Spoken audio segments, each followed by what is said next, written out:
Hey guys, it's Simeon. This is Pro Wrestling Unlimited as we are here on the 20th of April, 2020 to talk about everything that went down tonight on Monday Night Raw. Ooh, excuse me, I got a hiccup and a burp at the same time all of a sudden. Also, before we even get started, I do have to preface that I've been having some internet issues all day, so if for any reason this podcast buffers or goes down for a moment, that is why. Again, I've had issues with my internet all day on my computer, on my TV, my Roku, my Fire Stick, everything. We've had some crazy rain today, so maybe that was an issue, but I've had some internet issues today, so I just want to warn you guys now, if there's any buffering, if there's any lag, if there's anything like that, that is the issue. My internet has been going out all day, in and out, in and out, in and out. But enough of that. Let's see who's here with us in the live chat to talk about tonight's Monday Night Raw. We've got Sinclair Saturday, Oscar Montiel, George J. Cox, John Elite 45, Tyler Murphy, Legendary Howard, Derek Bocek, Alexis Cavalius,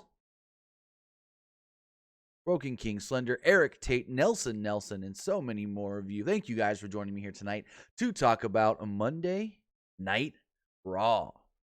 I thought the show started off good, kind of in the middle, and then had an okay ending, to be completely honest. If I had to give it a score, and you guys are going to ask, if I have to give it a score, I guess I would go 6, maybe 6.5. And that's a maybe 6.5. So the show kicked off with Drew McIntyre, the WWE Champion, coming out. He said Raw was the highlight of his week and welcomed everybody to the show. He talked about being jumped last week, and well, he wasn't all surprised by that. He said this title meant history, prestige, and fame, and it also painted a bullseye on his back. McIntyre was once told that it would be lonely at the top. He said, well, actually, kind of crowded as hell at the top. You know, everyone wanting to come at him and stuff. McIntyre said that Rollins wasn't at all complex. McIntyre was the champion and Rollins wanted to be champion. McIntyre noted that people didn't think Rollins deserved a shot, but admitted that he was one of the most decorated wrestlers of all time. McIntyre wanted to continue to be the best, so he challenged Rollins to a match at Money in the Bank with a WWE Championship on the line.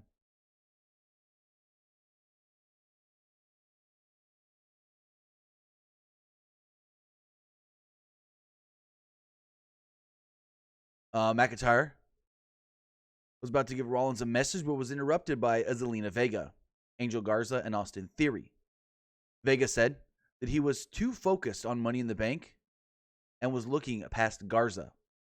At the moment, Andrade attacked McIntyre from behind. McIntyre quickly responded and gave a Claymore kick to the United States champion. Vega urged Theory and Garza to go after him, and they were like, yeah, no, we ain't doing any of that. McIntyre and Claymore kicked Andrade out of the ring. McIntyre looked into the camera and encouraged the audience to put their kids to bed, because what he's going to do later, he's going to slaughter Angel Garza.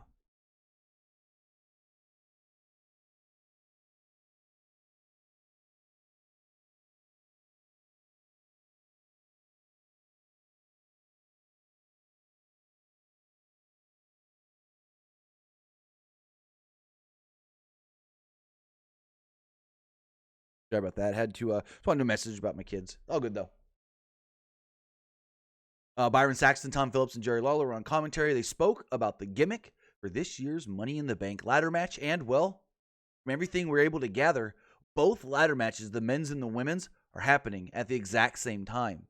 There was a commercial. I'm gonna fast forward here because this is later on in the show, but there was a commercial that aired. It said 12 superstars, 10 floors, 2 briefcases, and it shows the Titan Towers, the WWE headquarters, whatever you want to call it. And it shows the ring at the top and both briefcases at the same time hanging. So both the men's and women's Money in the Bank ladder matches are happening at the exact same time, which is going to be very interesting to see how that is shot and all put together. And, well, do we get like men accidentally bumping into women and this and that, and women accidentally knocking down men and screwing them? And what about when a man and a woman are both trying to climb the ladder to get to the briefcases? Do they climb on the same ladders? Do they climb on different ladders? Do they get knocked off of the same ladders? It's going to be very interesting because this is not only just a very unique style ladder match. But it's men and women in there at the same time, and it's 12 men and women at the same time. Now, I get it. Eventually, someone's going to get knocked out on like floor 4, and another person's going to get knocked out on floor 6, and another person's going to get knocked out on floor 9. And not everybody is going to make it to the roof, or at least I assume not everybody makes it to the roof. It'll be interesting to see how the men and women actually interact with one another, if that is how this match is going forward. We got our first Money in the Bank qualifying match tonight. It went about 12 minutes. It was Austin Theory against Aleister Black with Zelina Vega on commentary. And it always cracks me up. Zelina Vega is very, very entertaining. But it cracks me up when she goes between her super thick New Jersey and then Miami Cuban accents. Like, from sentence to sentence. She'll say something that sounds super Jersey. And like a sentence or two later, she'll say something that is very Hispanic sounding, like Cuban, Miami kind of influenced voice. I don't know if she does it on purpose or if that's just the way she talks. But I know she's from Jersey, so that super thick Jersey does make sense. Aleister Black dropped Theory out of the ring early, so Vega left commentary to yell at him for not fighting back. Basically said Aleister Black is not making this a fair fight, and that he's not letting Theory get any offense in. And my first thought was, if Theory can't get any offense in, then that's on him for not being able to defend against Aleister Black. Theory then chucked Black into the barricade, and they went to a break. Theory was in control after the break, and they said that was all because of Zelina Vega. Theory put Black, no. Theory was in control until Black applied a triangle choke, but Theory countered into a deadlift powerbomb. Black came back later with some strikes and a springboard moonsault for a 2. Theory went on the offense briefly until Black caught him with a knee, a German suplex, and a Black Mass to pick up the victory and advance into the Money in the Bank ladder match. So Austin Theory, you're out. Aleister Black, you made it in. Byron Saxton asked Black about his strategy for the corporate ladder match. Black said that he doesn't know much about corporate life and guessed that he would have to cover up his tattoos. Black promised his opponents that each floor of the building would turn into their personal hell. Not sure what that means, but hey, we'll see how it goes. 2 weeks from this Sunday. Next up, we got Shayna Baszler against Indy Hartwell. Before the match, Charlie Caruso interviewed Shayna Baszler on the ramp, and she stated, "Did you go too far last week in your match against Sarah Logan?" And the heel Shayna Baszler, with all the logic, she said, "Did I break any rules? Nah, I just broke Sarah Logan's arm." And then they showed a replay. Frickin' Shayna with logic, like, no, she didn't break any rules. She didn't do anything wrong. She just hurt her opponent to the point that she couldn't continue. So, like I said, Shayna Baszler took on Indy Hartwell. Baszler tried the arm break spot, but Hartwell avoided it and applied a schoolgirl for a 2. Baszler then used a forearm, a slam, and a knee strike, and then a stomp on the arm, just as she did to Sarah Logan to Indy Hartwell. The referee immediately called for the bell to stop the match, and they announced that Baszler was the victory as Baszler marched off. Officials jumped in to check on Hartwell, but Baszler came back with a ladder. She grabbed Hartwell, pulled her out of the ring, put her in a powerbomb position, and swung her into the barricade. Then she laid her up against the ladder. As the referee's yelling at her, "Shayna, don't do it. Shayna, no. Shayna, don't do it." Lawler said that they should probably try to do more than just ask her to stop. And then Shayna Baszler wrapped Hartwell's arm kind of like this around the ladder and kicked it into the steel steps, so sufficiently breaking her arm. And Saxton said that Baszler was evil. Cool. Who's she going to break the arm of next week? Hayden Carter? Next up, we got Ricochet and Cedric Alexander taking on Shane Thorne and Brandon Vink. There was some sort of a Ricochet feature airing on the network tonight. I think it's like Break It Down, where they talk about some of their best moments in WWE, and they like talk about what that meant to them and what led up to that. Thorne and Vink were in control very briefly at the beginning, but it was very briefly, as this was just a 3-minute Ricochet Alexander showcase. They won quickly after Ricochet gave Thorne a recoil, and Alexander followed it up with a lumbar check. He then went for the pin, and there you go. Lawler seemed amused by the names of those moves. Next up, Charlie Caruso interviewed Kairi Sane and Asuka. Glad to only see Charlie. Let me rephrase that. They don't need multiple backstage interviewers. So I'm glad it was just one, and it was Charlie Caruso tonight. They didn't need, like last week, Charlie Caruso and what's her name? Sarah Schreiber. Because if you're trying to limit the amount of people there, why do you need two? They use Byron. Cool. Byron was able to interview Black early. So you don't need two of the women doing the interviews and stuff. You got Byron can do the interviews out in the ring area and keep Charlie in the back. Or going out on the ramp like she did with Shayna. It's fine. She interviewed Kairi Sane and Asuka. Caruso wondered how Sane thought she would fare in a rematch tonight against Nia Jax after losing to her last week. Asuka said that Sane was ready. They danced and sang their way out of frame. Yeah. Kind of getting bored with this whole dancey thing, whatever you want to call it. Bobby Lashley was at the gym inside the Performance Center, and Lana joined him. He said that it's hot in here. He said something about being warm, and she goes, no, you're just hot, or something like that. Lashley then wanted to show how easy it was to flip a giant tractor tire. Lana stroked his muscles, and he did so, and then said, a mere athlete can flip that tire. But watch what I do with this one. And it's like a damn, just huge-ass tire. And they tell us that we'll see what he does with that later on tonight. So they plugged the Triple H anniversary for this week on SmackDown before we got a 4-minute match between Nia Jax and Kairi Sane. The announcer said that Sane asked for this rematch. Last week, Asuka watched from the back for some reason. Jax tossed Sane into the turnbuckle, and she took an ugly bump. Jax missed a charge and began selling her leg, so Sane kicked away at it. Sane hammered away on Jax, hit a springboard back fist, and a sliding forearm. Jax avoided an insane elbow and hit a Samoan drop for a pinfall victory. Again, it was only 4 minutes. Sane got a little itty bit of offense, tiny bit, but it was mainly just Nia squashing her again. Jax lightly smacked Sane in the face after the match. They then aired a Seth Rollins promo. We were sitting on this goddamn freaking just throne of a chair. Rollins noted how much he and McIntyre had in common. They both beat Brock Lesnar at WrestleMania for the title. Now, here's my question.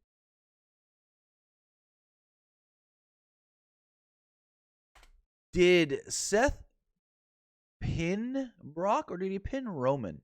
I don't quite remember.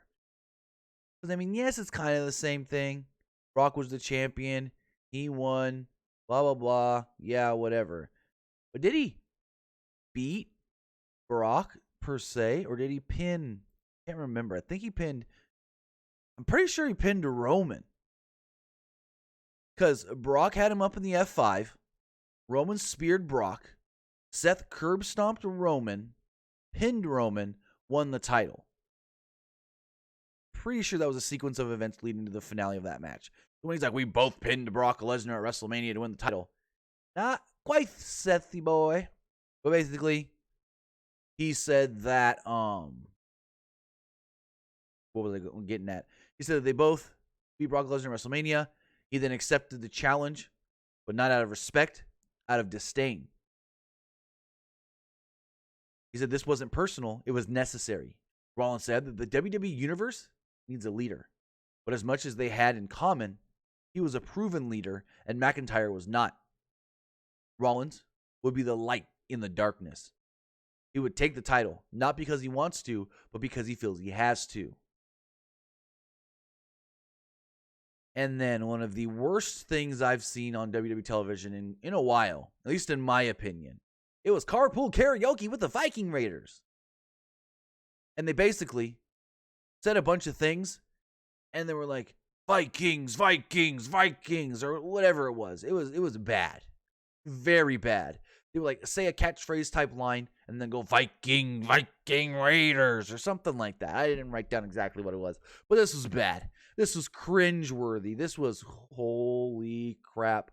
Make you turn your TV off kind of stuff almost. Oh, Aaron Jump, you're right. I'm wrong. He was talking about when he pinned Brock at WrestleMania 35 last year. Duh. He did beat Brock. So technically, he took the title from Brock at 2 WrestleManias. I wasn't thinking of Mania 35. Good catch there, bud. Good catch. A couple others caught that as well that I didn't notice in the chat. Yeah, I didn't think about that. So going forward, we had Apollo Crews and MVP in a Money in the Bank qualifying match. It was about 8 minutes long. Crews interrupted an MVP promo early on, and a lot of this match was Crews stating that Stating that he's got a lot of big victories, and Apollo Crews has done nothing in the WWE. He's like, I've beaten Batista, I've beaten Kane, I've beaten so and so, but it didn't hold down Apollo Crews. Yes, MVP's the veteran. Apollo Crews got the better of him in this 8-minute match. Early on, MVP was in control, but Crews countered his finisher into a spinebuster. Crews followed that up with a stinger splash, fist, super kick, clothesline, and a powerbomb, only for a 2 though. MVP got his knees up on a frog splash attempt, and then he hit a playmaker for a near fall. Crews came back with an enziguri, a press slam, and a standing moonsault, standing shooting star, and then a sit-out powerbomb that caused a earthquake and shook that cameraman so hard that it also knocked out old MVP. 1, 2, 3. Apollo Crews moves on to Money in the Bank. They stated this was the biggest victory in Crews' career.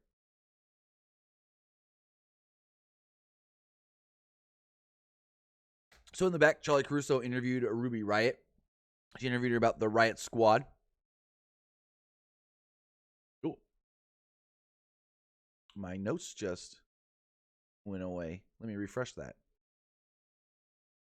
Where was I? All right. So Ruby Riot was talking about the Riot Squad in her match tonight against Liv Morgan. Riot said that there never really was a squad. She had double shoulder surgery because she had to carry both Logan and Morgan on her back. She made them look threatening. Now, Logan has a broken arm, and Morgan might leave her with a broken arm as well, maybe 2. Riot said that Morgan thinks she's all grown up, but she would learn how small and lonely and weak she really is without her. And while she ate her words in this 3-minute match that Liv Morgan won, we went back and forth until Morgan caught Riot with a flatliner off the ropes for the pinfall victory. Again, it went like 3 minutes, 19, 20 seconds, something like that. That was it. The announcers initiated, my bad, I read that wrong, that Morgan was now done with Riot. We hope. So back in the gym, we got Lashley. He said he was all warmed up. Lana said he wasn't. Well, this is where he said he wasn't warm. He was hot. So I mixed up the segments. This is when okay. So the first one, he said, watch what I do later with this little tire. This is the one where Lana said, you're not warm, you're hot. Then he flipped the small tractor tire, then showed the bigger one 2-3 times the size and said, watch what I do later. They then aired a tribute graphic for Howard Finkel. George J. Cox says my sound is cutting in and out. Is it doing that for anybody else? Let me know and I can try to fix it. We got our final Money in the Bank qualifying match of the night. This one went 15 minutes. And it was Rey Mysterio and Murphy. Great match. The story of this match was that Murphy caused Rey Mysterio to, I guess, dislocate one of his fingers. And it bothered him for most of this match. That actually happened really early as well. So Murphy went on the attack. Murphy tried working over the hand, but Mysterio fought off until Murphy stomped on his hand on the steel edge of the ramp. Murphy continued to target the hand after a commercial break. He stomped it against the top of the ring post. Then Mysterio shoved him to the outside using a leg scissor takedown against the ramp. Mysterio tried countering a 619. Murphy tried countering a 619, but Mysterio turned it into a tilt-a-whirl DDT for a 2. Mysterio then drove Murphy into the barricade along with a leg scissor takedown. Mysterio appeared to try popping his finger back in place here. Back in the ring, Murphy rolled through a high cross attempt and then hit a fireman's carry neck breaker, both impressive-looking moves.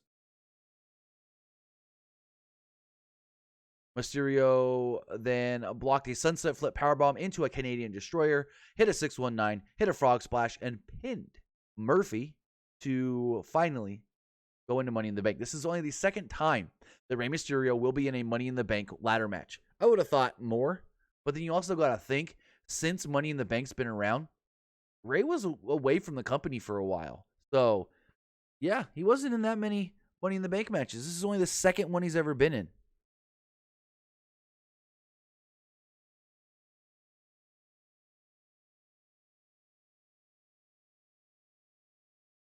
So then, where was I? They did make it official that McIntyre will defend the WWE Championship against Seth Rollins at Money in the Bank. Caruso interviewed Zelina Vega, but she was continuously mocked. Vega intimidated. Nope. I keep reading. I think I wrote this word wrong every time. Vega intimidated Charlie Caruso and said that her plan was fine and suggested that McIntyre would be taken out tonight. Garza invited Caruso to ask him how it feels to be a champion after his match tonight. She smiled and said, "I can do that." Basically, he thought he was going to win and then get a shot against McIntyre. Polly Pegasus says Rey was in AAA. Remember, Rey wrestled for a lot of different promotions when he was out of WWE.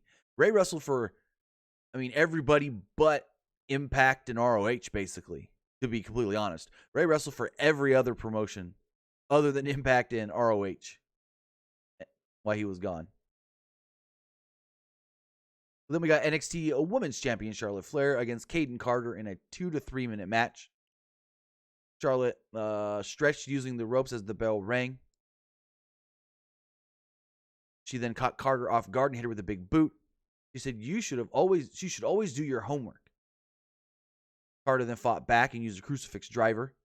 Charlotte fought out of an octopus and hit a spear by the figure 4, slapped Carter in the face, transitioned to the figure 8, and Carter immediately tapped out. So Charlotte mockingly clapped for Carter after the match. Cool little whatever squash for the champ. They played it up here like Kayden Carter wanted some revenge against Charlotte after Charlotte mocked and berated the NXT women's division. Back in the gym, Lashley admitted that he wasn't sure if he can flip this 450-pound tire, but if anyone can do it, well, it was him. Lashley attempted it a couple of times, but it barely budged. Saxton, an idiot, called this embarrassing. And then all of a sudden, Lashley flipped it over like it wasn't any problem, and he was just screwing with us earlier, pretending like he couldn't do it. Lana was very impressed. Lawler said that it was a monster truck tire, and it weighed over 500 pounds. Pretty sure those tires are about 4 to 450, not quite over 5.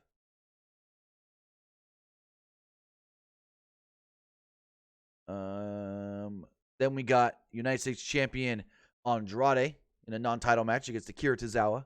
Someone smartened up Jerry Lawler, and he didn't talk as much during this match as he did in the last Tazawa match. Tazawa was all over Andrade early, hitting a running flip senton like he did last week. Tazawa followed this up with a flying front drop kick for a 2. Tazawa tried to go after him on the outside when Vega momentarily got in the way, allowing Andrade to attack. Tazawa managed to apply an octopus hold on Andrade, but Andrade got to the ropes. Andrade then hit a back elbow, but Tazawa psyched him out and punched him in the face. Andrade came back with a drop kick, but Tazawa countered with the vertical suplex into a small package for a 2, followed up by 2 more roll-ups for 2s. Tazawa then hit a super kick and went to the top, but Andrade knocked him down and hit an elevated hammerlock DDT for the victory. Match went about 5 minutes. And it's interesting how much offense they've been giving to Tazawa on Raw the last couple of weeks. I mean, last week he got a lot of offense in his match. This week he got a lot of offense, if not more offense, against the champ nonetheless. So maybe, I don't know if someone's just like, hey, I'm starting to like Tazawa. Let's give him some offense, not wins, but offense. But it's cool. It's cool. So as Vega and Andrade exited, the Street Profits would enter. They danced around and on the announce table. They elbow bumped everybody on the commentary desk except for King that went, hello. It was funny. I didn't like this at all. Bianca Belair and Santana Garrett was okay, but Bianca Belair, especially with her finisher, needs women her size or shorter. Plus, I was not up for Street Profits just yelling and screaming the whole time. They're even told on commentary, hey, calm it down. And it kind of pulled me away from the match. I couldn't pay attention to the match as much because I'm sitting here like, are these Street Profits ever going to shut the hell up? They're just screaming and yelling. Random sometimes. I don't know. But anyways, Santana Garrett and Bianca Belair was an okay match. Again, Bianca's not that great with women that are taller than her. She went for the KOD, but of course, because Santana's so much taller, Santana basically just landed on all fours and her face was about 3 feet up from the mat, it seemed like. So it was kind of like, yeah, she didn't even take any of that and then got pinned. Cool. But then got our main event. But before we talk about our main event, I'm going to tell you about our sponsor for this week's video. This week's sponsor is Manscaped. I'm going to tell you guys, you may be home all alone thinking, I'm not going to see any girls right now. I don't got to trim down there. I don't got to make that look pretty. Yes, you do. You always got to make sure that it looks good and it's smooth and it's clean. Because the cleaner it is, the healthier it is. And Manscaped can help you with that because Manscaped has redesigned the electric trimmer. The Manscaped engineering team spent 18 months perfecting the greatest ball hair trimmer ever created and just released the new and improved Lawnmower 3.0. The third generation trimmer features a cutting-edge ceramic blade to prevent manscaping accidents. Millions of balls are about to be nick-free thanks to Manscaped's advanced skin-safe technology. Manscaping accidents are finally a thing of the past. When I tell you this is premium, I mean premium. The battery will last up to 90 minutes so you can take a longer shave. One of the coolest features is the LED light, which illuminates grooming areas for a closer and more precise trimming. They've also upgraded to a 7,000 RPM motor with quiet stroke technology, and well, let's not forget about that charging stand. Show your mower off loud and proud because this intelligently designed stand is a convenient charging dock powered by USB. If you are listening to me speak right now, I want you to experience it firsthand for yourself. Trim your junk and get 20% off and free shipping when you use the code PWUnlimited at manscaped.com. Your balls will thank you. Remember, even if you're all alone, quarantined in your house by yourself, keep it trimmed. Trim it down, not only because it feels good on yourself, but it's healthier when it's trimmed. You don't get all the funk that builds up in the hairs. And why not do it with 20% off and free shipping when you use promo code PWUnlimited at manscaped.com.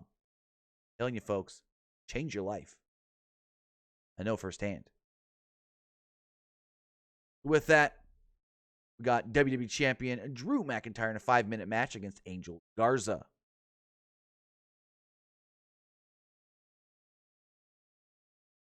Like last week, main event started with not much time left towards the end of the show.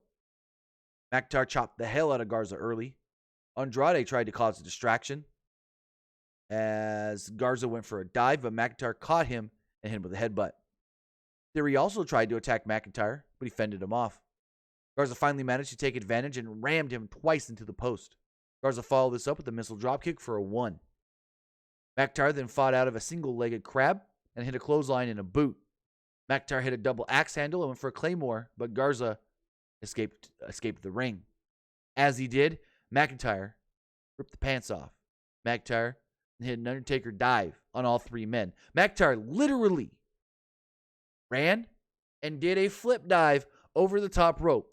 Jumped up, looked at Zelina Vega, and said, I can do it all. I can do it all. And Zelina was like, got that look on her face like, holy crap, he can. Holy crap, he can. McIntyre sent Andrade into the barricade and the Claymore kick theory. Tried giving Garza a reverse Alabama slam, but Garza rolled it into a cover for a 2. McIntyre followed immediately with a Claymore kick and picked up the victory at about 5 minutes or so. WWE Champion on a roll right now. After the match, McIntyre let the announce team know that he was going to hit another kick. So in fact, McIntyre went back to the ring and gave Garza yet another Claymore kick. He told Vega, keep lining him up. Keep throwing him in and I'll keep kicking him. This is when Austin Theory jumped in the ring and the announcers go, oh, he's got more guts than brains. And what happened? He was bounced off the ropes and Claymore kicked right across the face. Andrade then went up the ramp, chased off Andrade, slid on the ramp, grabbed the WWE Championship, draped it over his junk, which I bet you he's trimmed up, raised his hand up, mocking Andrade. Woo! He was in that Shawn Michaels Playgirl pose as the show went off the air. You can really tell, especially after the match and like the last couple of minutes of that match, maybe like that whole thing. McIntyre was having fun throughout all of that. He hit that dive and he was ecstatic. Afterwards, he was just laughing it up and just not in a I'm not taking this serious way either. It was more of like I'm finally doing the right kinds of things. I'm finally being able to show what I can do and how good I am. So let's have fun with it. And I'm having fun with it. Now, the show's lacking a little in the star power area when, your top guy is Drew McIntyre, which is, he's a star. He is a top guy.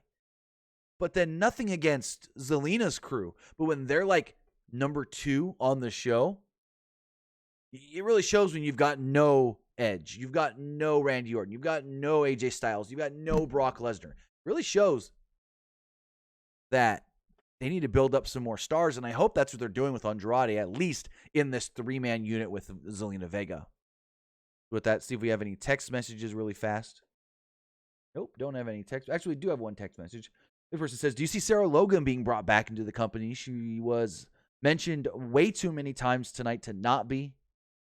All I've heard is, and I don't know if I can name the name. I'm just going to say it's somebody with a lot of power on Raw that was upset with her release and kind of went to bat with her, being like, hey, we don't need to let her go. That's somebody that we can be utilizing. So I'm just saying that there are people, especially people with some influence on the Raw brand, and a lot of influence on the Raw brand actually, that kind of was like, no, I'm going to go to bat for this woman and say that she needs to not have been released. So we'll see where that all leads to. Whether Sarah Logan does come back or not is to be seen. I can see maybe a few of them being rehired within the next 6 months to a year maybe. We'll see how it all goes. But with that was Monday Night Raw. HCW Wrestling says, what would you rate Raw? Like I said earlier, a 6, maybe 6.5, but that's pushing it a little bit. I think I would go a 6. So with that, I want to say thank you guys for joining me here tonight to talk about Monday Night Raw. Not sure if we're going to have a Nick and Tim show tomorrow. I'm going to try. Not sure. I should be streaming in a little while on Twitch. I finally got into the new game Valorant, so I will be streaming that. If you guys want to join me over there, twitch.tv/TimmyBuddy. But with that, guys, I want to say thank you for joining me here to talk about Raw, and have a good night.